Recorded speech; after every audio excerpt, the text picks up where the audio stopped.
Buongiorno e ben ritrovati con il TG Flash di New Sicilia, di eseguiti i titoli più importanti della mattina. Blitz antidroga nelle province di Roma, L'Aquila, Reggio Calabria e Catania nell'ambito di un'indagine legata al traffico di cocaina tra il Sud America e l'Italia. Sono 8 gli arrestati, tutti accusati di essere membri di un'associazione a delinquere, indagate altre 3 persone a piede libero.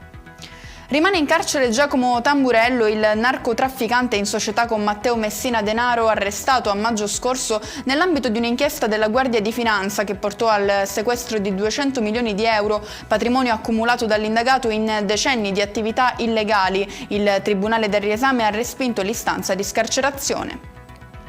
Obbligo di presentazione alla polizia giudiziaria nei confronti di 9 dipendenti della Reset, società partecipata del comune di Palermo. Gli indagati si sarebbero assentati ripetutamente dal posto di lavoro, potendo comunque contare su una serie di false certificazioni della loro presenza durante l'orario di lavoro.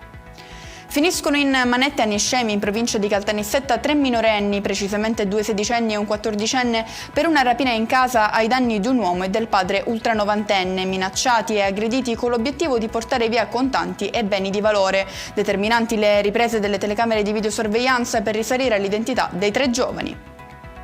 Chiudiamo con la scoperta di numerosi reperti archeologici nei fondali di Lampedusa che hanno restituito materiali riconducibili a un ampio arco cronologico compreso tra la tarda età repubblicana romana e l'epoca tardo-antica. A consentire il loro recupero la sinergia tra i carabinieri e la soprintendenza del mare della regione siciliana.